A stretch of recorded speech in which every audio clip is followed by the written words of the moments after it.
Right, thank you. So Alida is a councillor for Banyule Council in Victoria. Alida has just finished a term as Deputy Mayor. Alida is a professional landscape architect and works in urban planning. She's interested in sustainability issues in planning, design and lifestyle. And she sees it as very important to be informed about climate action and climate change and the need for us to be doing as much as we can in that area as possible in our communities now and in the future. She's been instrumental in moving Banyule Council forward in the areas of sustainability and climate change and the community as well. I've also asked Alida because we were just talking about we have a focus on women leaders, good women leaders in the climate change area. And Alida's really struck me as that seeing Alida work in the community, seeing the way that Alida takes genuine interest in people and issues. She gives very sound advice to people. She gives the residents a voice, and a very genuine voice. And I think everybody in the community really appreciates that. It doesn't matter if they're in her ward or not. Alida's also a member of the Greens, but she also wears her politics very well. So it helps her philosophy, but I think everybody in the community feels heard by Alida, and I think that's really good in this day and age too. In council, I think also council is one way that a lot of people have the ability to have some influence in government, to have some say in government. And it's really important that they feel that their councillor is working for them, that their councillor is really interested in the community. And I think that Alida does that in spades. And so I really think that she's brought a revival to the council for the community. And I think her idea of how she wants to move forward is shared by a great deal of us. So I'm very proud to say that she is a councillor for Banyule Council. I'm just going to share a little story that Alida doesn't know. But on November the 24th, there's a big rally around Australia against domestic violence, and we had a few people there. And Banyule Council had a banner and a number of people. So I went up and introduced myself and said I'm a resident, and I said, oh, Alida's coming to talk to our Zonta Says Now meeting. And the council workers, they were all council staff, they were like, we love Alida. And like I was like, wow, if you've got the council workers on side, you've got the community on side, you know, everybody's focused on your vision. And I think, well done, Alida. We're really looking forward to hearing from you today. Thank you very much, Suzanne. Very, very generous introduction. And yes, I hadn't heard that story. If anything, I would have thought that the officers would be pushing back against me, because I spend a lot of time pushing back against their recommendations in the council chamber. So it is nice to hear those words. Thank you very much. And thank you, Zonta, for having me today to talk about environmental sustainability. And I am very lucky that some of our staff have helped me prepare a presentation for you. But before I go any further, I would like to acknowledge the Wurundjeri Woiwurrung as the traditional custodians of the land we are on, and I pay my respects to Aboriginal elders, past, present and emerging. But I might just add too that I'd like to see an additional line added to that acknowledgement, and that is the acknowledgement of our First Nations people in relation to their care of our natural environment over the many thousands of years. And on Wednesday night, we at Council had a meeting of our biodiversity working group, which I'm very honoured to chair, to present where we're at with a new strategy for biodiversity in Banyule, which will be released next year. The staff presented a different acknowledgement, which was around the natural environment. And I've asked them to see if we can incorporate environment and First Nations care of it into that acknowledgement. So hopefully we'll see that in the future. But without further ado, because I would like to leave time for questions, I'm not sure how much time we have today. If I could just be given an indication, so it'll help me to perhaps not speak too much and hear more from yourselves. Carol, you're on mute. About 15, 20 minutes, Alida, whatever you're comfortable with, that's fine. And I'm sure in our discussion, we'll see how we go. Oh, thank you. Thanks for that, Carol. So I'll start by sharing my screen then. Hit the share button and that should take me into the Zonta presentation. So is that coming up okay? Yes, it is. Yep. Wonderful. Okay. Yes, so I'm going to provide an overview of where Banyule City Council is, and here and there I'll provide some anecdotes about how the politics works around it too, because we do have a lovely vision for our council, and it's all about community. It's all about doing the right thing by environment and listening to our community, and it's all very hunky-dory. But of course, how things play out politically can sometimes be very different. But Alida, your PowerPoint presentation is showing your notes at the bottom. I just thought I'd let you know. yes, and I'm not quite sure if I can how to. Go to the right where you're. Is it better? No, just go to the bottom of your screen. Yes. And where you've got go right, right, right. Stop that. Left, left, left, left, left. Stop. Hit that one. How's that? Is There that we go. better? Now we've got full screen. Can you see your notes? I can see my notes, yes. Okay, that's all right then. Okay, thanks for that.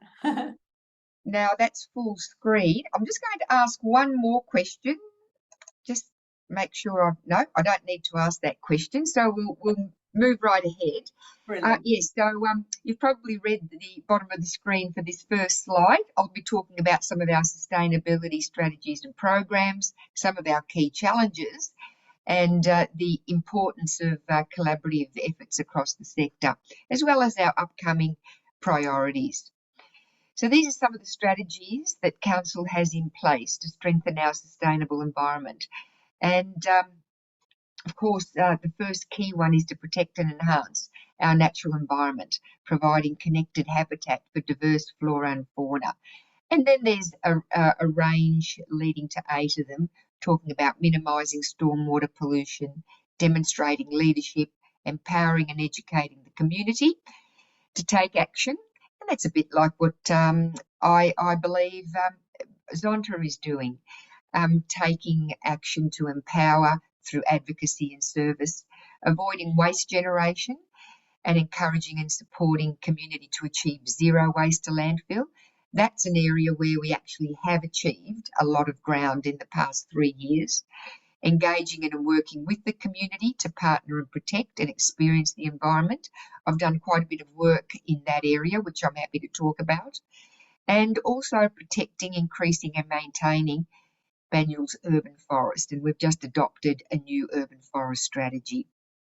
And the last one, exploring and supporting opportunities for urban farming and community gardens, but not just that, urban food security and urban food protection for all of Melbourne's food bowl has been an initiative that I've driven hard for since I started on the council, and was absolutely honoured and delighted to be able to launch our first urban food strategy only a month ago.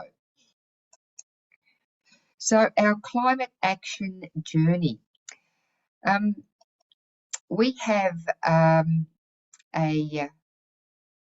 two strategic documents that drive our climate action initiatives. The first being our CERP plan, which drives corporate emissions and reduction of those for net zero emissions.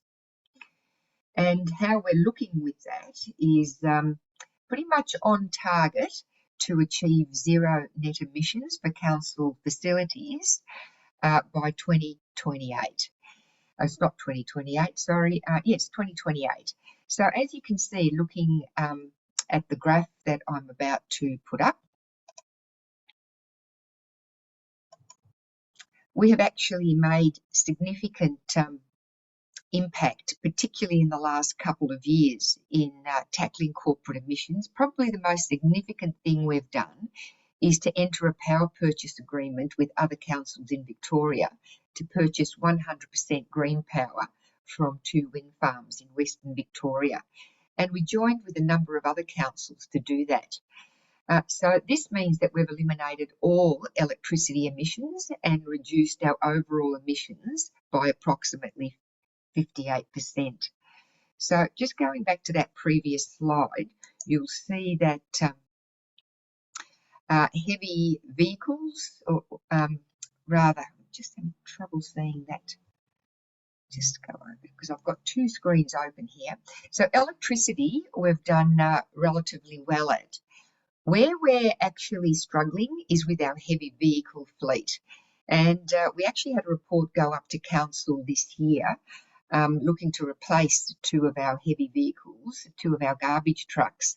And we would have hoped that by this stage, given that the corporate emission plan was written in 2018, we would have hoped by this stage that we would have a full garbage truck fleet on electricity. But the technology hasn't allowed us to do that.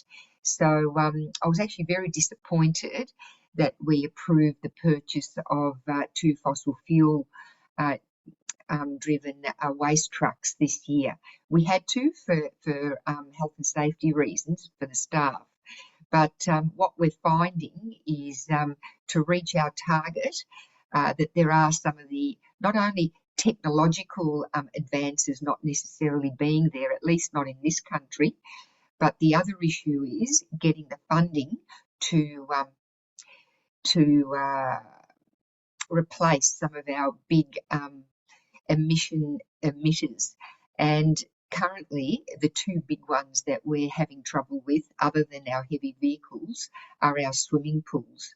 They're heated, and 58% of our current emissions come from heating those pools.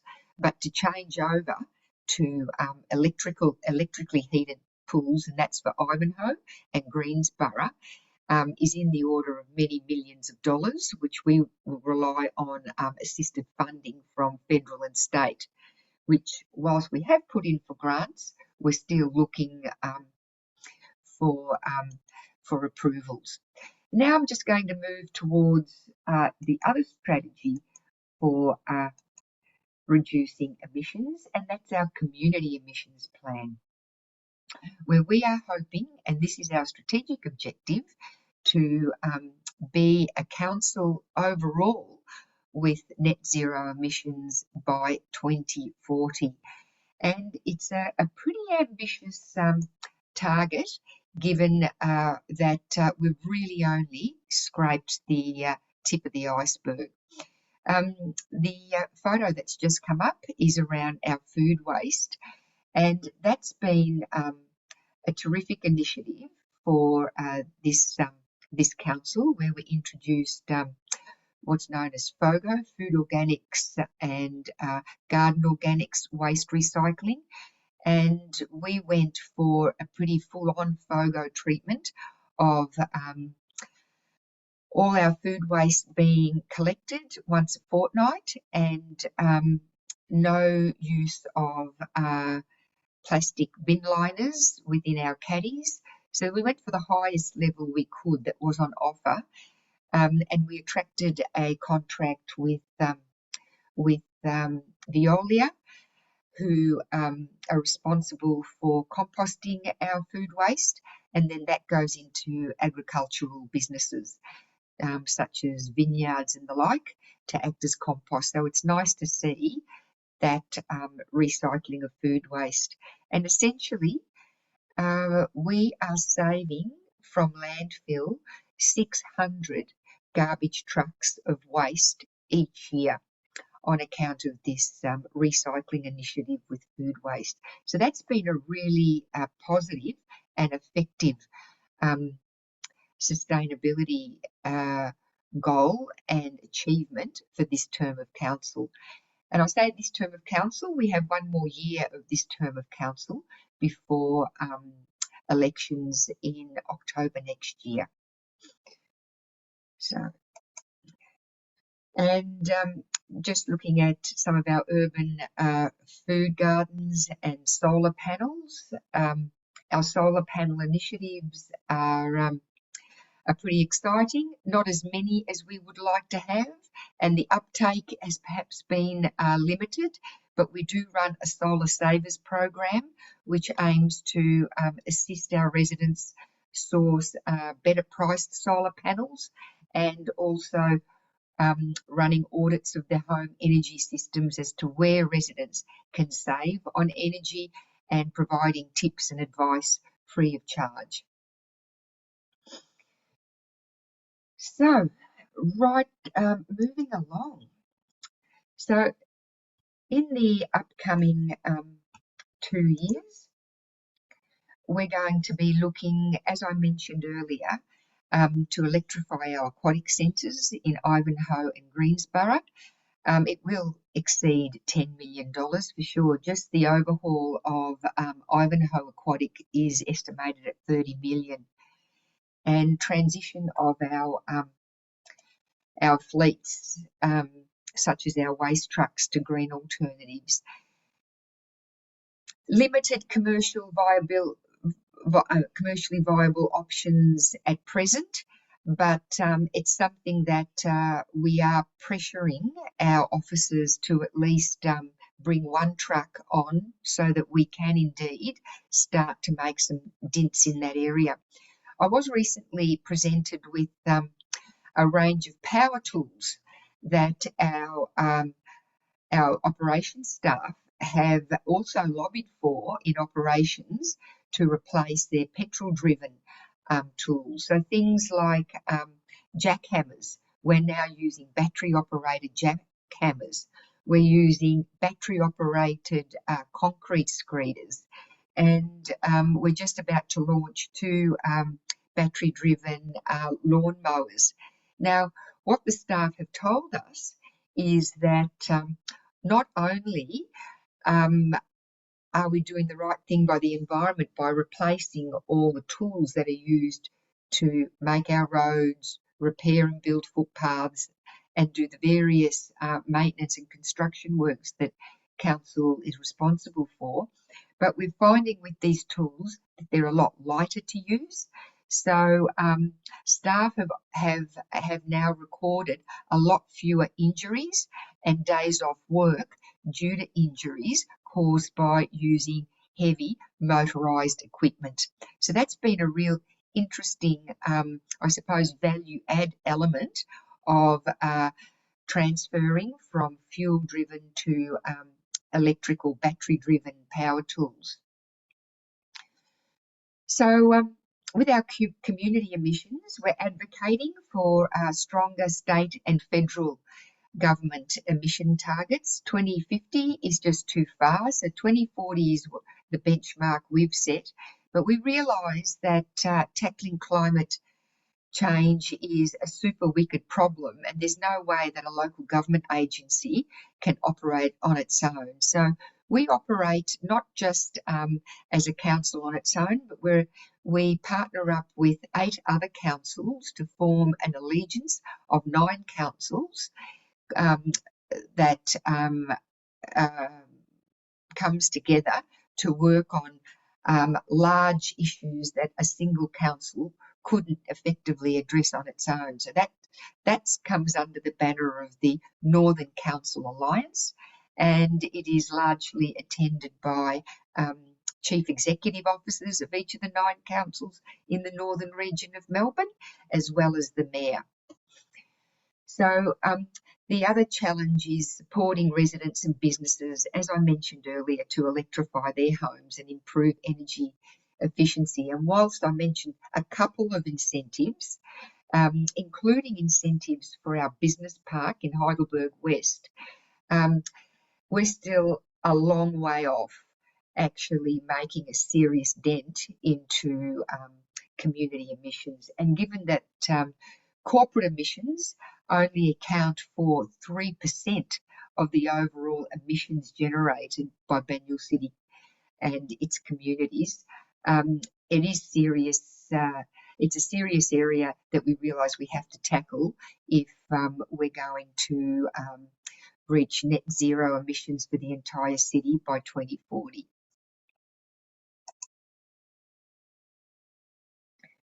So our strategic directions for urban food, urban forest and towards zero waste have been the major initiatives for 2023.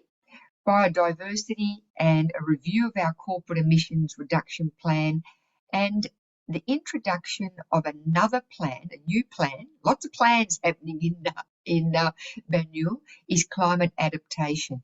I think, and it would be interesting to hear your thoughts on this as well.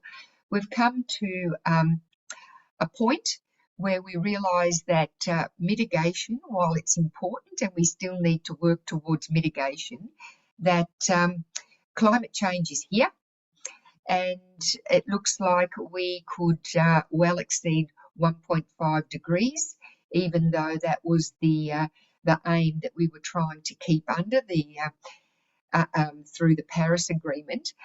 We now recognise that we need to be acting to adapt to climate change. And how do we do that?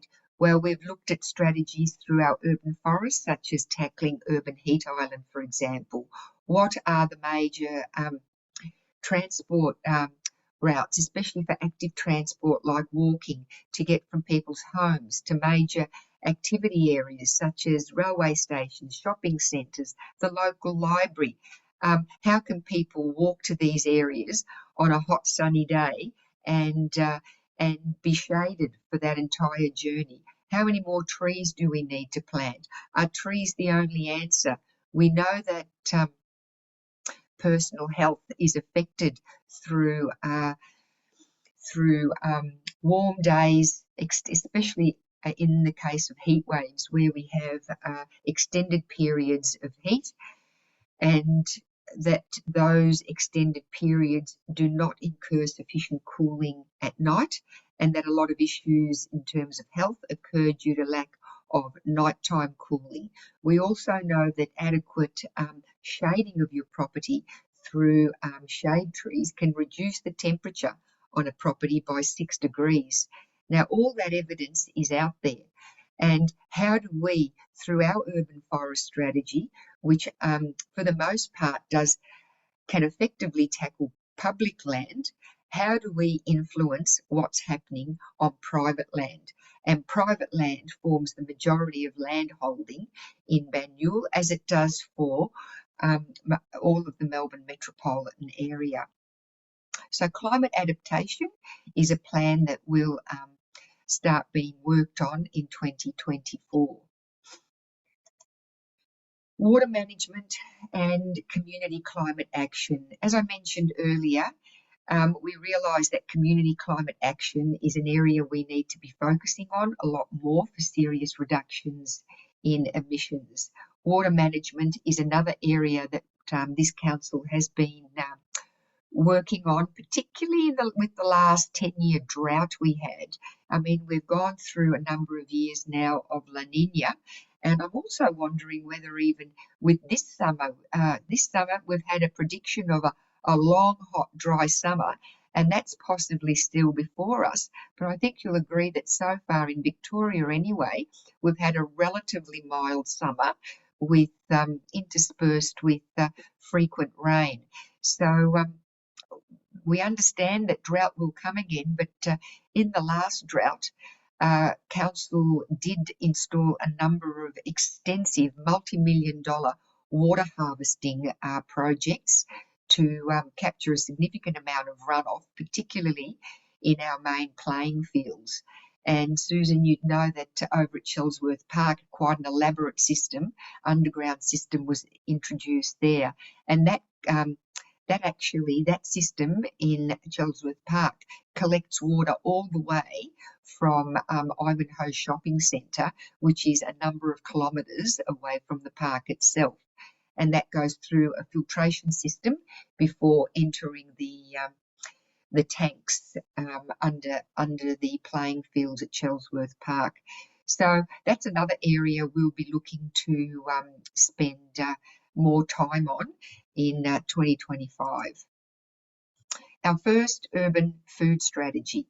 So this has been a terrific initiative which really started when I, having had a real interest in food security and also food health and the power of food to bring community together, and having been involved in the development of a number of community gardens in the Banyule area, I felt that it was timely for this council to prepare an urban food strategy.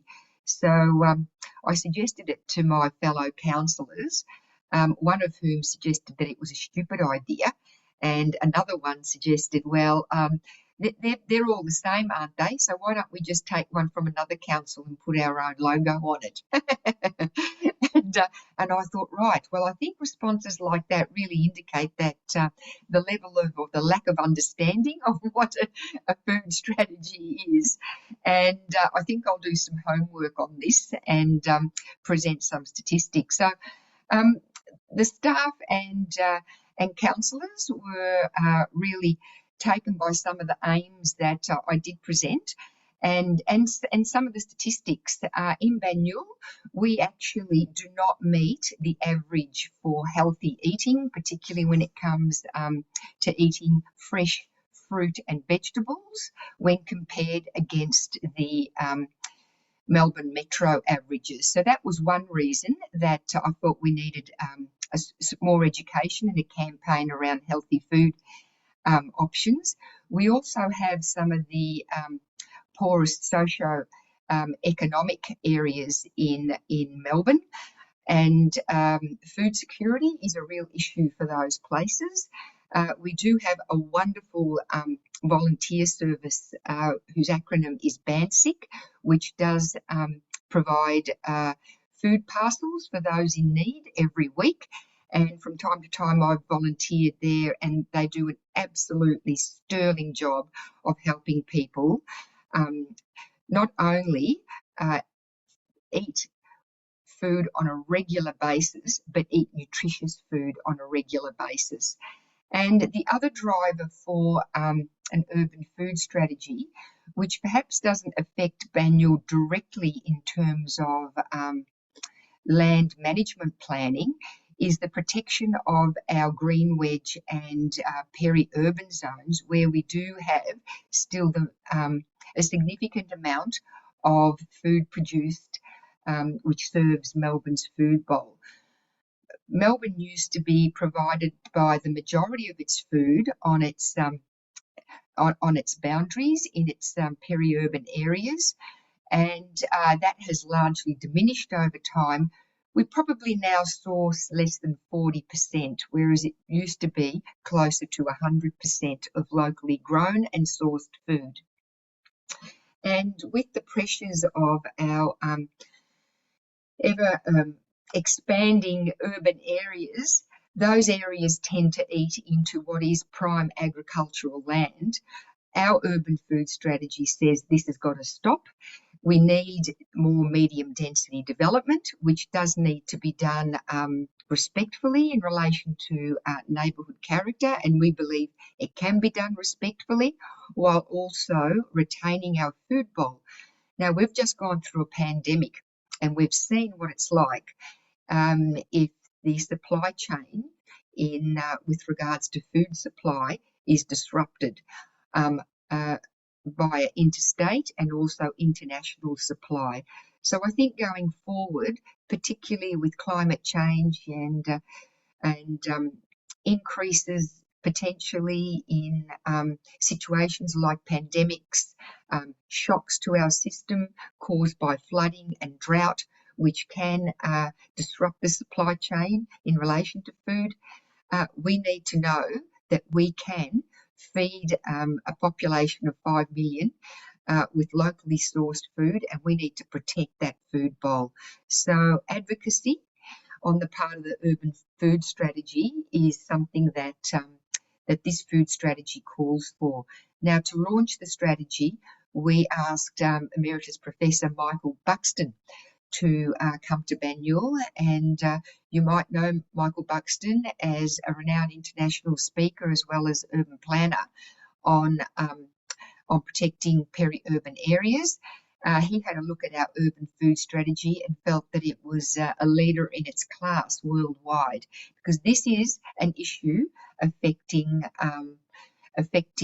nations around the world, and it also figures in the Sustainable Development Goals for the United Nations, tackling food insecurity and the associated poverty that goes with it.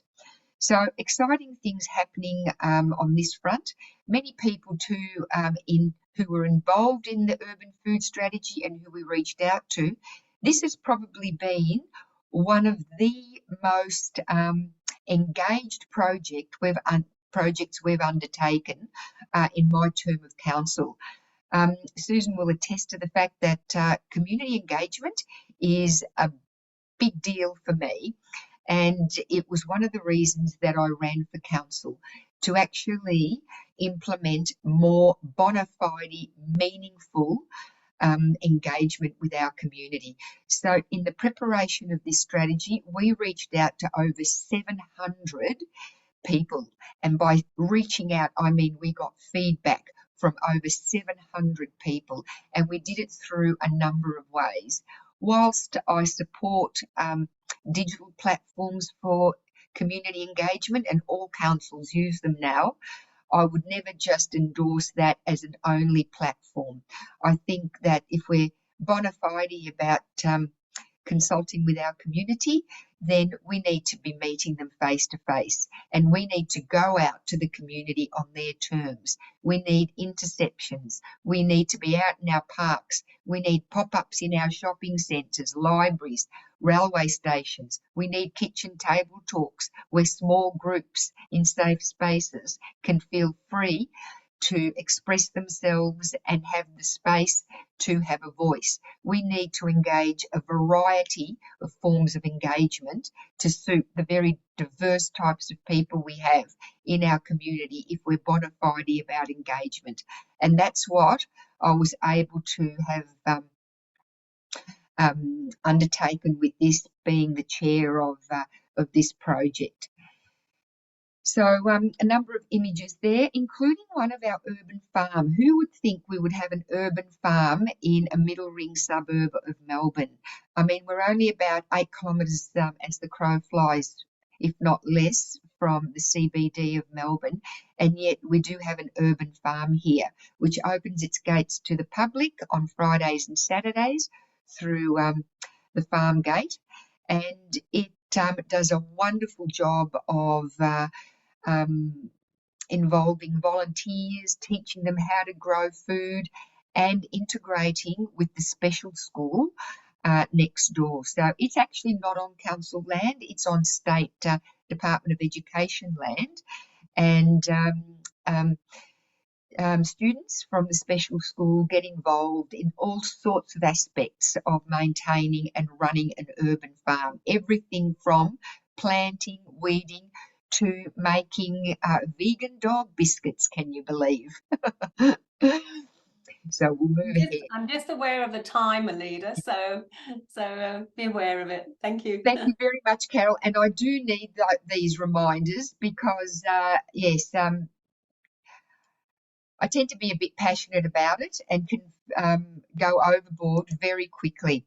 And just a couple of the organisations we partner with: the Northern Alliance for Greenhouse Action, and that covers the 9 member councils, working collaboratively on programs like changing the Victorian planning controls so that no new bills can allow any fossil fuels. That's the sort of thing we get involved in at that level, very difficult on our own. We have board representation on Climate Emergency Australia. I'm Council's board member, and our aim there is to encourage as many councils across this country as possible to declare a climate emergency, because once they've done that, that's then the trigger to implement actions and strategies. So that might be something, given that I am talking to you in a variety of parts of Australia, to ask your council, have you declared a climate emergency? And if you want help doing that, come and speak to me, or join Climate Emergency Australia. They've got a great website. And then ICLEI. I'm really proud that we are trialling membership with ICLEI, because this, like Zonta, is a global movement for sustainability, and it's all about getting global local government councils involved to speak to each other, share ideas and advocate for, started off on climate action, but now engages in numerous sustainability initiatives. And a big one that they are particularly proud of is nature in cities. Because now, for the first time in the history of human development, we have a global village that is more urbanised than agrarian. And that then starts to present challenges around how do we stay connected with nature if we are becoming more and more of an urban society. So that essentially speaks to the advocacy work we're doing beyond the boundaries of Banyule. I'll just flick through, and I think I think that might be about it. Slide 10. So I'll leave that presentation there if we want to go back to stopping this share, and however you would like to take it from here. Right. Well, I think we'll open it up first of all to any questions. Thank you, Alida. First of all, that was really good to go through the realm of things that you have. I mean, I had you mentioned briefly what got you into council in the first place to step up, and that was to help your community and get that engagement and participation. So I'm glad you covered up on that. And I must congratulate you on the breadth of your activities. I noticed that you're looking at things from a scope 1 and 2 emissions angle. Have you looked at scope 3 with your purchasing policies? Look, to be honest, I'm not quite sure. That's probably something I would have to go back and ask the staff. Yeah. So if I can take that on notice, Carol, and get back via Suzanne, happy to have that answered. Yeah, that's good. Yeah, it's scope 3s are always the hardest, because that's are the embodied emissions in the things that you purchase. So if you're purchasing a chair, for example, how many emissions have gone into making that particular chair, and how far has it traveled to get to you? So you add up all of those emissions into your scope 3s. And so from your purchasing policies, you can actually reduce embodied emissions, which ultimately, the choices help reduce emissions as well. So it's just an interesting concept, Thanks, Carol. Have any other questions that they would like to ask Alida? Yes. Sorry. Oh, sorry. Okay. Hello, I'm Silvana. I'm actually from the Hobart Derwent Club in Tasmania, and it's my first, and I'm sorry it's the last meeting for the year, but I've been watching your space. So thank you very much, Alida. We're sustainable in our energy because we are all electric, so it makes life a little bit easier. But I was really it was really interesting that you're in regards to heating swimming pools. We were planning in Hobart to actually build another warm-centred aquatic centre in Hobart. That was actually going to go from 7 million to 14 million. The problem in Tasmania is that we're closing swimming pools down, which has an unintended consequence of children having access to that. And yet at the same time, we're fighting the AFL football club being built along the Derwent. So there's a mismatch with needs and politics here, unfortunately. The other concern we have obviously is we actually, Hobart sits behind a very big mountain. So councils are getting involved in, after our Denali fireball that occurred in 2019, they're actually teaching mainly grandparents who end up babysitting their children when their children go to work.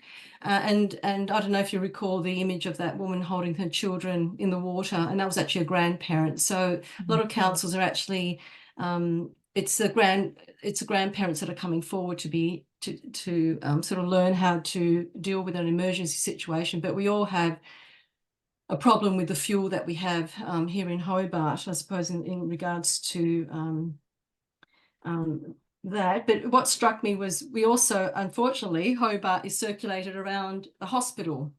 So our big, I don't know, in your council, our council is trying to deal with the unintended consequences as well of people travelling to the hospital and coming to the city, the waste. And since COVID, we used to deal with a lot of waste and we used to send it to Victoria, but unfortunately we can't reach the levels of weight to actually make it viable for us to take it to Victoria to be recycled. So we actually are dumping a lot of our waste back into landfills because we can't, a lot of the companies went bust during COVID.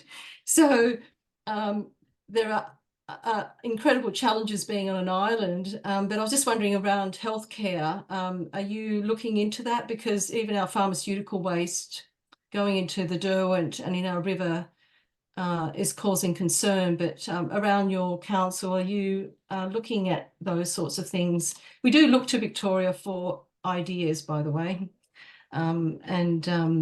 because you're very innovative in that regard. So that was my last question, was around healthcare and hospital waste. Yeah, I think that's a very good question. And we actually do have one of the two largest hospital precincts in the northern region of Melbourne, in Banyule, the Austin Hospital and the Mercy. And we actually, and Warringal Private, we don't do a lot with the hospitals, largely because they're state driven, and the same with their waste. As far as I'm aware, we don't really have much to do with their waste collection, and it certainly hasn't come up in discussions and strategically regarding hospitals and their waste. So that might be one that that's another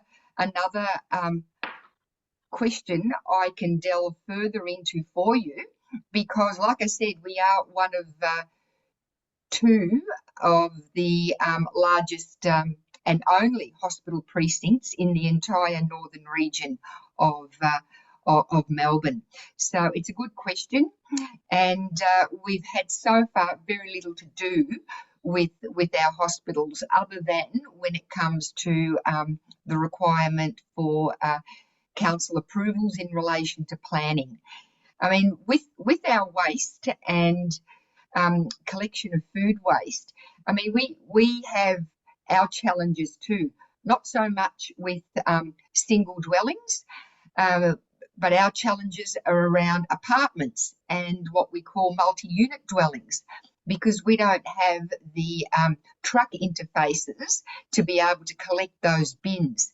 So what we have is a situation with an increasing number of apartments happening in the area, given the strategic prerogative of the state government to increase our population density. We have just over 5 million people in the Greater Melbourne area, and we're being told that that will increase to at least 8 million by 2050, if not earlier.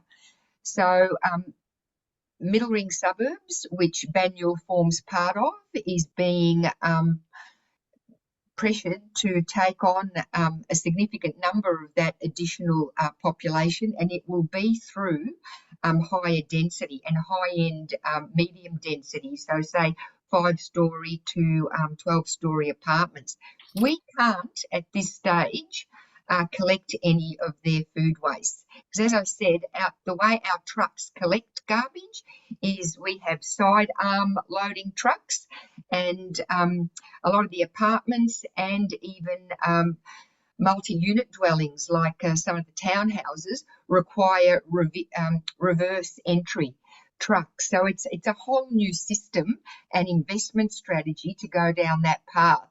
So what we're trying to do is encourage the private sector, which is responsible for collecting waste from higher density developments, to become more strategic and more sustainable in the way it collects and then disposes of its waste. And so that's an advocacy piece that we do. But in relation to hospitals, no, I don't think we do much in that space. Well, interesting. It's just that Pamela, I beg your pardon, Pamela, you mentioned something about ramping up next year. I'm sorry, Pamela, where are you from? I'll go back. I beg your pardon, sorry, off the top of my head. Sorry. So Pam, I'll talk for Pamela. I think she's just asking a question. Is the hospital waste on the swimming pools? The developing stage. Oh yeah. So have you got any ideas about that, Alida? The solar panels, protective structures, etc. for pools? Did you reply to that? Sorry. We actually do have the designs in place. We're just trying to attract the funding now to convert Ivanhoe and Greensborough Watermark pools to all electric. So yes, we've got that strategic approval. We've got the plans. We're just now trying to find the money. Yeah. The usual problem. Yes. Thank you. Okay, so Pamela's on the Sustainability Strategic Committee for Monash Health in Melbourne, so she'll be onto it with the hospital waste and their strategies for moving forward. So good on you, Pamela. Nice to know. That's great. Thank you. I'm very aware of time. I'll just ask Sue to formally thank Alida for her contribution today. It's been really interesting. Yeah, Alida, it's been fantastic. I think all of us have learned so much. I might have learned a lot because I'm in Banyule, but I think even for other people, there's a lot of takeaways that you've given them to go back to their council and their communities, the ideas of different projects, how to operate different projects, even that importance of community engagement, which is something that Zonta really believes in very strongly. And yeah, personally, I'm really looking forward to working with you in the future on some of the things that you suggested, particularly, I suppose, one of my areas of interest is that whole fact that we're becoming an urban society and we're losing touch with the environment. And like you, I'm a bushwalker and cross-country skier and I see that contact with nature has been just so important in life for everybody. So I think, it's fantastic that you've given up your time today. And please stay on council for quite a while. If I could just say, we do need more people on councils to be interested in advocating for planning and environment. We need a lot more people in this space. So if anyone's thinking of running, I'd encourage you to. Can I just ask, sorry, I forgot to ask a question earlier. I just remembered my question. Where is the urban garden? Oh, the urban farm? Yeah, urban farm. The urban farm is off Oriel Road. Do you know Oriel Road, Jasmine? In Ivanhoe, yeah. In Belfield, so just adjoining Ivanhoe. It's Perkins Street runs off Oriel Road, just near Ford Park. If you go down Perkins Street, you'll see it there on the right-hand side, and it's open Fridays and Saturdays. Okay, you can go and buy your veggies then, I think, can't you? You can, and also locally sourced breads, locally made bread that does not operate out of any shop fronts. You can order it and have it delivered to your door at home, and they also do deliver there to a shipping container, which is where the fruit and veggies are sold. It's all very low key, and We're all it's a lot of fun. moving to Banyule. Yeah, okay, I'll keep that in mind. I've got a friend who's in Heidelberg, so we might do that one day. Thank you. Sounds brilliant. Thank you. Thank you so much, Alida. Let's